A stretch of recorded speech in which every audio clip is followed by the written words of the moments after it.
ಜ್ಞಾನವಾಪಿ ವಿವಾದದಲ್ಲಿ ಹಿಂದೂಗಳಿಗೆ ಅತಿ ದೊಡ್ಡ ಜಯ.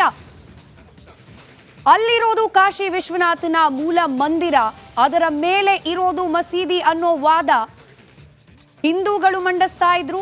ಇದೀಗ ಈ ವಿಚಾರಕ್ಕೆ ಸಂಬಂಧಪಟ್ಟಂತೆ ಕೋರ್ಟ್ನಿಂದ ಅತಿ ದೊಡ್ಡ ಜಯ ಹಿಂದೂಗಳಿಗೆ ಲಭ್ಯವಾಗಿದೆ. ಜ್ಞಾನವಾಪಿ ವಿವಾದದಲ್ಲಿ ಹಿಂದೂಗಳಿಗೆ ಸಿಕ್ಕಿರುವ ಅತಿ ದೊಡ್ಡ ಜಯ ಇದು. ವಿವಾದಿತ ಜಾಗದಲ್ಲಿ ಹಿಂದೂಗಳಿಗೆ ಪೂಜೆಗೆ ಅವಕಾಶ. ಜ್ಞಾನವಾಪಿ ಆ ಒಂದು ವಿವಾದಿತ ಜಾಗ ಏನಿದೆ ಮಸೀದಿ ಅಂತ ಹೇಳಿ ವಾದವನ್ನ ಒಂದ್ ಕಡೆ, ಮತ್ತೊಂದು ಕಡೆಯಲ್ಲಿ ಅಲ್ಲಿರೋದು ಮಂದಿರ, ಅದರ ಮೇಲೆ ನಿರ್ಮಾಣವಾಗಿದೆ ಮಸೀದಿ. ಮಂದಿರ ಇತ್ತು ಅನ್ನೋದಕ್ಕೆ ಅನೇಕ ಕುರುಹುಗಳು ಈಗಷ್ಟೇ ASI ಬಿಡುಗಡೆ ಮಾಡಿದಂತಹ ಅಂಶಗಳಲ್ಲಿ ವ್ಯಕ್ತವಾಗಿತ್ತು. ಇದೆಲ್ಲದರ ಆಧಾರದ ಮೇಲೆ ಆ ಜಾಗದಲ್ಲಿ ಎಲ್ಲಿ ಹಿಂದೂ ದೇಗುಲ ಇದೆ ಅಂತ ಹೇಳಿ ವಾದವನ್ನ ಮಂಡನೆ ಮಾಡಲಾಗ್ತಾ ಇತ್ತು, ಅಲ್ಲಿ ಹಿಂದೂಗಳಿಗೆ ಪೂಜೆ ಮಾಡಲಿಕ್ಕೆ ಅವಕಾಶವನ್ನ ಮಾಡಿಕೊಡಲಾಗಿದೆ. ಆ ಮೂಲಕ ಹಿಂದೂ ಸಮುದಾಯದ ಪರವಾಗಿ ವಾದ ಮಂಡನೆ ಆಗ್ತಾ ಇದ್ದ ವಿಚಾರಕ್ಕೆ ಸಂಬಂಧಪಟ್ಟಂತೆ ಆಗಿರುವ ಅತ್ಯಂತ ದೊಡ್ಡ ಜಯ ಇದು. ಜ್ಞಾನವಾಪಿ ವಿವಾದದಲ್ಲಿ ಹಿಂದೂಗಳಿಗೆ ಅತಿ ದೊಡ್ಡ ಜಯ, ಪೂಜೆ ಮಾಡಲಿಕ್ಕೆ ಅವಕಾಶವನ್ನ ಮಾಡಿಕೊಡಲಾಗಿದೆ. ವಿವಾದಿತ ಜಾಗದಲ್ಲೇ ಹಿಂದೂಗಳಿಗೆ ಪೂಜೆ ಮಾಡಲಿಕ್ಕೆ ಅವಕಾಶ. ವಾರಕ್ಕೊಂದ್ಸತಿ, ವರ್ಷಕ್ಕೊಂದ್ಸತಿ ರೀತಿಯ ಅವಕಾಶಗಳಿತ್ತು. ಹೀಗಲ್ಲ, ಪೂರ್ಣ ಪ್ರಮಾಣದಲ್ಲಿ ಪೂಜೆಗೆ ಅವಕಾಶ ಬೇಕು ಅನ್ನೋದು ಹಿಂದೂ ಪರ ಕಕ್ಷಿದಾರರು, ಅರ್ಜಿದಾರರ ವಾದ ಆಗಿತ್ತು. ಇದೀಗ ಜ್ಞಾನವಾಪಿ ವಿವಾದದಲ್ಲಿ ಹಿಂದೂಗಳಿಗೆ ಜಯ ಲಭ್ಯವಾಗಿದೆ. ಆ ಜಾಗದಲ್ಲಿ ಪೂಜೆ ಮಾಡಲಿಕ್ಕೆ ಅವಕಾಶ ಲಭ್ಯವಾಗಿದೆ.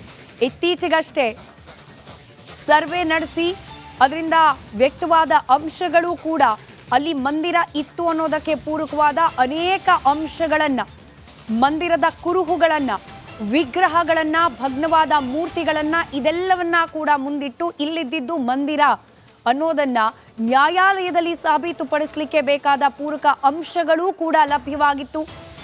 ಆರ್ಕಿಯಾಲಜಿಕಲ್ ಸರ್ವೆ ಆಫ್ ಇಂಡಿಯಾ ನಡೆಸಿದ ಸಮೀಕ್ಷಣೆ ಸಂದರ್ಭದಲ್ಲಿ ಇದರ ಬೆನ್ನಲ್ಲೇ ಇದೀಗ ಹಿಂದೂಗಳಿಗೆ ಪೂಜೆಗೆ ಅವಕಾಶ ಸಿಕ್ಕಿದೆ. 7 ದಿನಗಳಲ್ಲಿ ಹಿಂದೂಗಳಿಂದ ಪೂಜೆಗೆ ಅವಕಾಶ. ಜ್ಞಾನವಾಪಿ ವಿವಾದದಲ್ಲಿ ಹಿಂದೂಗಳಿಗೆ ಸಿಕ್ಕ ಮತ್ತೊಂದು ಜಯ ಇದು.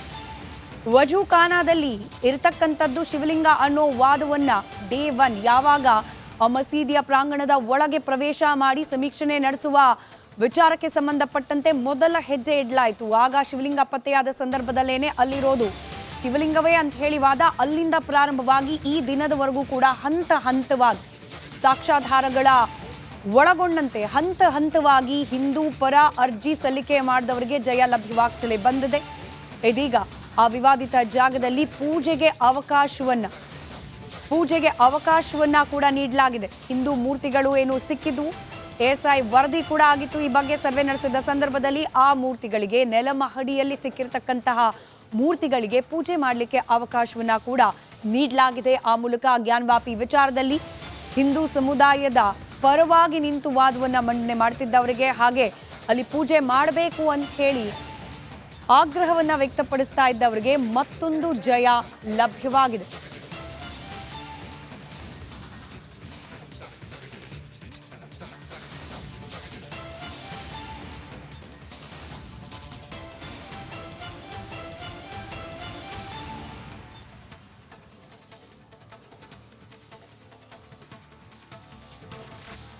ಈ ಬಗ್ಗೆ ಮತ್ತಷ್ಟು ಡೀಟೇಲ್ಸ್ ನೊಂದಿಗೆ ನನ್ನ ಕಲೀಗ್ ರಂಜಿತ್ ಕೂಡ ಜಾಯ್ನ್ ಆಗಿದ್ದಾರೆ. ರಂಜಿತ್, ನಾನು ಹೇಳ್ತಾ ಇದ್ದೆ ನೋಡಿ, ಹಂತ ಹಂತವಾಗಿ ಜಯ ಲಭ್ಯವಾಗ್ತಾ ಇದೆ. ಅಲ್ಲಿರೋದು ದೇವಾಲಯ, ಹೀಗಾಗಿ ಹಿಂದೂಗಳಿಗೆ ಪೂಜೆಯನ್ನ ಸಲ್ಲಿಸಲಿಕ್ಕೆ ಅವಕಾಶ ಮಾಡಿಕೊಡ್ಬೇಕು ಅಂತ ಹೇಳಿ ಈಗ ಸಿಕ್ಕಿರೋದು ದೊಡ್ಡ ಜಯ. ಏನೆಲ್ಲ ಡೀಟೇಲ್ಸ್? ಖಂಡಿತ ಸ್ಮಿತಾ, ನಾವು ಗಮನಿಸ್ತಾ ಹೋದಂಗೆ ಸುಮಾರು 1600 ಇಸವಿಯಲ್ಲಿ ಅಲ್ಲಿ ಔರಂಗಜೇಬ ಆ ಒಂದು ದೇವಸ್ಥಾನವನ್ನು, ಶೃಂಗಾರ ದೇವಿ ದೇವಸ್ಥಾನ ಏನಿತ್ತು ಆ ದೇವಸ್ಥಾನವನ್ನು ಅಲ್ಲಿ ಸಂಪೂರ್ಣವಾಗಿ ನಾಶ ಮಾಡಿ ಅಲ್ಲಿ ಕಾಶಿಯ ಅರ್ಚಕರು ಮತ್ತು ಪುರೋಹಿತರು, ಜಮೀನ್ದಾರರು ಅವರು ಇವರ ಒಂದು ಇಸ್ಲಾಮಿಕ್ ಪೂಜೆಗೆ ವಿರೋಧವನ್ನು ವ್ಯಕ್ತಪಡಿಸಿದ್ರು ಅನ್ನೋ ಕಾರಣಕ್ಕೋಸ್ಕರ ಆ ವಿಶ್ವೇಶ್ವರನಾಥ, ಆದಿ ವಿಶ್ವೇಶ್ವರನಾಥ ದೇವಸ್ಥಾನವನ್ನು ಸಂಪೂರ್ಣವಾಗಿ ಕೆಡವಿ ಅಲ್ಲಿ ಮಸೀದಿಯನ್ನು, ಜ್ಞಾನವ್ಯಾಪಿ ಮಸೀದಿಯನ್ನು ಮಾಡಿದರು. ಅದಾದ ನಂತರ ಜ್ಞಾನವ್ಯಾಪಿ ಮಸೀದಿಯ ಆ ಆವರಣದಲ್ಲೇ ಇದ್ದಂಥ ಅಂಗಾಂಗ ಶುದ್ಧಿಯ ಆ ಬಾವಿಯಲ್ಲಿ ಸಿಕ್ಕಂಥ ಶಿವಲಿಂಗ, ಅದಾದ ನಂತರ ಶೃಂಗಾರ ದೇವಿಯ ಪೂಜೆ ಮಾಡೋದಕ್ಕೋಸ್ಕರ ಅಲ್ಲಿ ಯುವತಿಯರೇನಿದ್ದಾರೆ, ಮಹಿಳೆಯರೇನಿದ್ದಾರೆ, ಕೋರ್ಟ್ ಮುಖಾಂತರ ನಮಗೆ ಅಲ್ಲಿ ದೇವರಿಗೆ ಅವಕಾಶ ಮಾಡಿಕೊಡೋದಕ್ಕೆ, ಪೂಜೆ ಮಾಡೋದಕ್ಕೆ ಅವಕಾಶ ಮಾಡಿಕೊಡ್ಬೇಕು ಅಂತೇಳಿ ಕಾನೂನು ಹೋರಾಟ ಏನು ನಡೀತಾ ಇತ್ತು. ಅದಾದ ನಂತರ ಅಲ್ಲಿ ಸಿಕ್ಕಂಥ ಕೆಲವೊಂದಿಷ್ಟು ಕುರುಹುಗಳು ಮತ್ತು ಶಿಲ್ಪಗಳು ಮತ್ತು ಸುಮಾರು 34ಕ್ಕೂ ಹೆಚ್ಚು ಶಿಲ್ಪಗಳು ಮತ್ತು ಕನ್ನಡದ ಕೆಲವು ಶಾಸನಗಳು ಕೂಡ ಪತ್ತೆಯಾಗಿತ್ತು. ASI ರಿಪೋರ್ಟ್ನಲ್ಲಿ ಸುಮಾರು 800 ಪುಟಗಳ ವರದಿಯಲ್ಲಿ ಒಂದು ಕ್ಲಾರಿಟಿ ಸಿಕ್ಕಿತ್ತು, ಅಲ್ಲಿ ದೇವಸ್ಥಾನ ಇತ್ತು ಅನ್ನೋದಕ್ಕೆ. ನಾವು ಗಮನಿಸ್ತಾ ಹೋದಂಗೆ ಈ 12 ನಮ್ಮ ಜ್ಯೋತಿರ್ಲಿಂಗಗಳೇನಿದಾವಲ್ಲ, ಅಲ್ಲಿ ಆದಿ ವಿಶ್ವೇಶ್ವರನಾಥನ ಆ ಒಂದು ಮೂಲ ಲಿಂಗವೇ ನಾಪತ್ತೆ ಆಗಿತ್ತು. ಮತ್ತು ಕಾಶಿಯ ಆ ಜ್ಯೋತಿರ್ಲಿಂಗದ ಮೂಲ ಲಿಂಗ ಎಲ್ಲಿ ಅಂತೇಳಿ ನಾವು ಪ್ರಶ್ನೆ ಮಾಡಿದಾಗ ಒಂದಿಷ್ಟು ಅನುಮಾನಗಳಿದ್ವು. ಮತ್ತು ಕೆಲವೊಂದಿಷ್ಟು ಐತಿಹಾಸಿಕವಾಗಿ ಕೆಲವೊಂದು ಆದಂಥ ಗೊಂದಲಗಳ ಬಗ್ಗೆ ನಾವು ಇವತ್ತು ಮಾತಾಡ್ತಾ ಇದ್ವಿ. ಅದೆಲ್ಲದರ ಹೊರತಾಗಿಯೂ ಕೂಡ ಇವತ್ತಿನ ಈ ಒಂದು ಆದೇಶ ಏನಿದೆಯಲ್ಲ, ಇದು ಹಿಂದೂ ಹೋರಾಟಗಾರರಿಗೆ ಅಲ್ಲಿ ದೇವಸ್ಥಾನ ಇತ್ತು ಅಂಥೇಳಿ ಯಾರು ಪ್ರತಿಯಾಗಿ ಅಂದರೆ ಬಲವಾಗಿ ವಾದವನ್ನು ಮಾಡ್ಕೊಂಡು ಬರ್ತಾ ಇದ್ರು, ಅದೊಂದು ದೊಡ್ಡ ಗೆಲುವು ಅಂತ ಅನಿಸುತ್ತೆ. ಆ ಮೂಲಕ 7 ದಿನದಲ್ಲಿ ಅಲ್ಲಿ ಏನು ಪೂಜೆ ಮಾಡೋದಕ್ಕೆ ಅವಕಾಶ, ಅಲ್ಲಿ ಏನು ಕೆಲವು ಮೂರ್ತಿಗಳು ಸಿಕ್ಕಿತ್ತು, ಅದರ ಜೊತೆಗೆ ಕುರುಹುಗಳೇನಿತ್ತು, ಆ ಕುರುಹುಗಳಿಗೆ ಪೂಜೆ ಮಾಡೋದಕ್ಕೆ ಈಗ ಅವಕಾಶವನ್ನು ಕೊಟ್ಟಿರೋದು ಮೇಜರ್ ಮ್ಯಾಸಿವ್ ಗೆಲುವಿದು.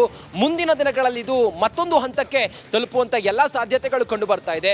ಬಹಳ ಜನ ಹೇಳ್ತಾ ಇದ್ರು, ಆ 800 ಪುಟಗಳ ASI ವರದಿ ಏನಿದೆ, ಭಾರತೀಯ ಪುರಾತತ್ವ ಇಲಾಖೆಯ ವರದಿ, ಆ ವರದಿಯಲ್ಲಿ ಏನಿದೆ ಅನ್ನೋದನ್ನ ನೋಡಬೇಕು ಅನ್ನೋದನ್ನೇ ಹೇಳ್ತಾ ಇದ್ರು. ಆದರೆ ಒಂದಂತೂ ಬಹಳ ಕ್ಲಿಯರ್ ಆಗಿದೆ, ಅಲ್ಲಿ ಹಿಂದೂ ದೇವಸ್ಥಾನ ಇತ್ತು. ವಿಕ್ರಮಾದಿತ್ಯನ ಆದಿಯಾಗಿ ಕೆಲ ಮುಸ್ಲಿಂ ರಾಜರು ಕೂಡ ಆ ದೇವಸ್ಥಾನವನ್ನ ಜೀರ್ಣೋದ್ಧಾರ ಮಾಡಿದ್ರು. ಆದರೆ ಔರಂಗಜೇಬನ ತನ್ನ ಒಂದು ಕಟ್ಟಾರ ಇಸ್ಲಾಂ ವಾದ ಏನಿತ್ತು, ಆ ಕಾರಣದಿಂದ ಆತ ಆದಿ ವಿಶ್ವೇಶ್ವರನಾಥ ದೇವಸ್ಥಾನವನ್ನ ಅಲ್ಲಿ ಧ್ವಂಸ ಮಾಡಿ ಅಲ್ಲಿ ಜ್ಞಾನವ್ಯಾಪಿ ಮಸೀದಿಯನ್ನ ಮಾಡಿದ್ದ. ಅದಾದ ನಂತರ ಕೆಲವು ಗುರುಗಳು ಪತ್ತೆ ಆಗ್ತಾನೆ ಇತ್ತು. ಆ ನಂತರ ಅಲ್ಲಿ ಏನು ಶೃಂಗಾರ ದೇವಿಯನ್ನು ಪೂಜೆ ಮಾಡೋದಕ್ಕೋಸ್ಕರ ಮಹಿಳೆಯರು ಏನು ಕೋರ್ಟ್ ಮುಖಾಂತರ ಅಲ್ಲಿ ಫೈಟ್ ಮಾಡಿದಾಗ ಅಲ್ಲಿ ದೇವಾಲಯದ ಕುರುಹುಗಳು ಮತ್ತು ಕೆಲವು ಮೂರ್ತಿಗಳಿರೋದ್ರ ಬಗ್ಗೆ ಮಾಹಿತಿ ಲಭ್ಯವಾಗುತ್ತೆ. ಇದೆಲ್ಲದರ ಹೊರತಾಗಿ ಈಗಿನ ಕೆಲವೊಂದಿಷ್ಟು ಕಾನೂನಿನ ಹೋರಾಟದಲ್ಲಿ ಹಿಂದೂ ಹೋರಾಟಗಾರರಿಗೆ ಗೆಲುವು ಲಭಿಸಿದೆ. ಆ ಮೂಲಕ 7 ದಿನದ ಒಳಗಡೆ ಅಲ್ಲಿ ಸಿಕ್ಕಂಥ ಕೆಲ ಕುರುಹುಗಳಿಗೆ ಮತ್ತು ಮೂರ್ತಿಗಳಿಗೆ ಪೂಜೆ ಮಾಡಬೇಕು ಅಂತೇಳಿ ಬಹಳ ಕ್ಲಿಯರ್ ಆಗಿ ಹೇಳಿರೋದು ಇದೊಂದು ಅತಿ ದೊಡ್ಡ ಜಯ ಅಂತ ಅನ್ಸುತ್ತೆ. ಸ್ಮಿತಾ, ASI ರಿಪೋರ್ಟ್ ಇತ್ತೀಚೆಗಷ್ಟೇ ಕೆಲವೊಂದಷ್ಟು ಅಂಶಗಳನ್ನ ಬಹಿರಂಗಪಡಿಸಲಾಗಿತ್ತು. ಏನಿತ್ತು ಅದರಲ್ಲಿ ಅದನ್ನ ಕ್ವಿಕ್ ಆಗಿ ಗ್ಲಾನ್ಸ್ ಮಾಡ್ತಾ ಹೋಗೋದಾದ್ರೆ, ಕನ್ನಡವೂ ಸೇರಿದಂತೆ ಅನೇಕ ಶಿಲಾ ಶಾಸನಗಳು ಲಭ್ಯವಾಗಿತ್ತು. ಅದು ಅತಿ ದೊಡ್ಡ ಕುರುಹು ಇಲ್ಲಿದ್ದು ಮಂದಿರ ಮಸೀದಿ ಅಲ್ಲ ಅನ್ನೋದಕ್ಕೆ.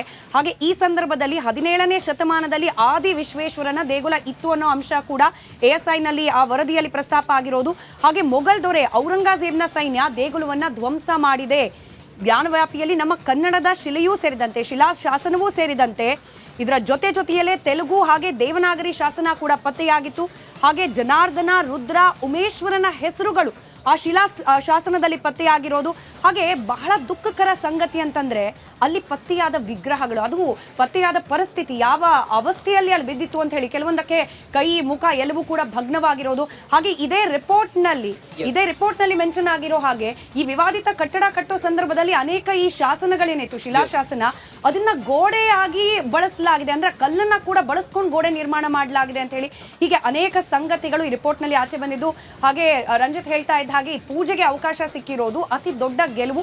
ಹಿಂದೂ ಪರ ಯಾರೆಲ್ಲ ವಾದವನ್ನ ಮಂಡಿಸ್ತಿದ್ರು, ಹಾಗೆ ಅರ್ಜಿಯನ್ನ ಮುನ್ನಡೆಸ್ಕೊಂಡು ಹೋಗ್ತಿದ್ರು ಕಾನೂನಾತ್ಮಕವಾಗಿ, ಸತ್ಯಕ್ಕೆ ಜ್ಞಾನವ್ಯಾಪಿ ವಿಚಾರಕ್ಕೆ ಸಂಬಂಧಪಟ್ಟಂತೆ 7 ದಿನಗಳಲ್ಲಿ ಪೂಜೆ ಸಲ್ಲಿಸಲಿಕ್ಕೆ ಅವಕಾಶ ಸಿಕ್ಕಿರೋದು ಕೂಡ ಅತಿ ದೊಡ್ಡ ಗೆಲುವು ಅಂತ ಹೇಳಿದ್ರು ತಪ್ಪಾಗ್ಲಿಕ್ಕಿಲ್ಲ. ಧನ್ಯವಾದ ರಂಜಿತ್ ಮಾಹಿತಿಗಾಗಿ.